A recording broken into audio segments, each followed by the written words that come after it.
Hi everyone, my name is Sarah Lipkowitz. I'm a real estate agent based in Montgomery County, Maryland.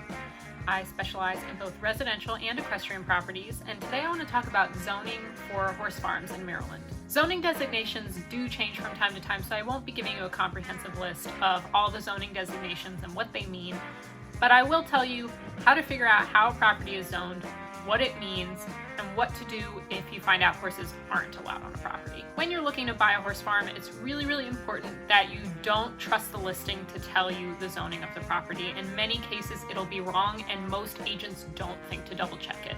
So don't trust the listing, look it up yourself, and fortunately, there's a pretty easy way to do this.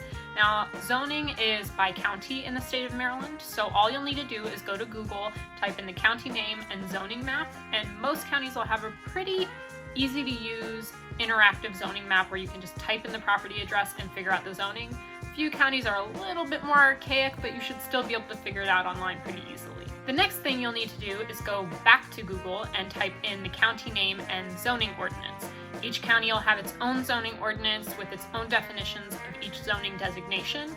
And when you do this, you should be able to pull up a PDF of the zoning ordinance for each county, and it'll give you all the definitions, and then it'll also tell you what the permitted uses are, what's not permitted, and what the conditions are. A lot of times keeping horses will be permitted with conditions. For instance, if you have to have 3 acres to keep horses, or the outbuildings have to be a certain distance from the property lines, things like that. It's also really important to know that a lot of residential zones do allow agriculture, so it really will depend on population density, but there's usually a couple different residential zones in each ordinance. So you'll have an R1, R2, R3, and they'll be based on population density. Some of them will allow agriculture, some of them won't.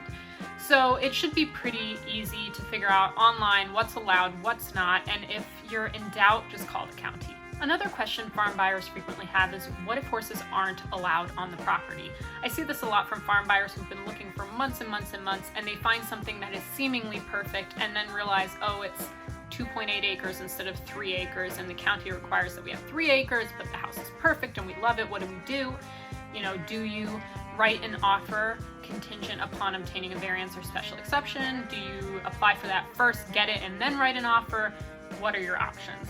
This is a really tricky one to answer. I have seen it done. I have one right now where we are contingent upon obtaining a variance.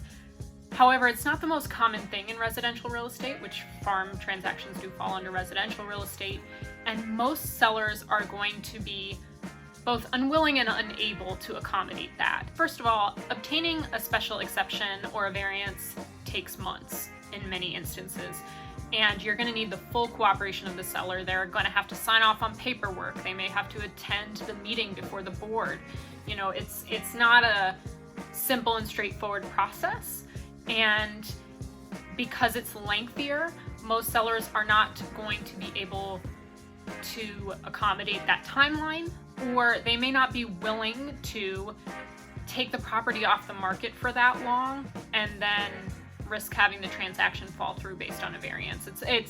There's a certain amount of risk that a seller takes on when they agree to that, and it's not something that I find most sellers are willing to accommodate. So what does that mean? It means that typically I encourage buyers to avoid looking at properties where that's even a question.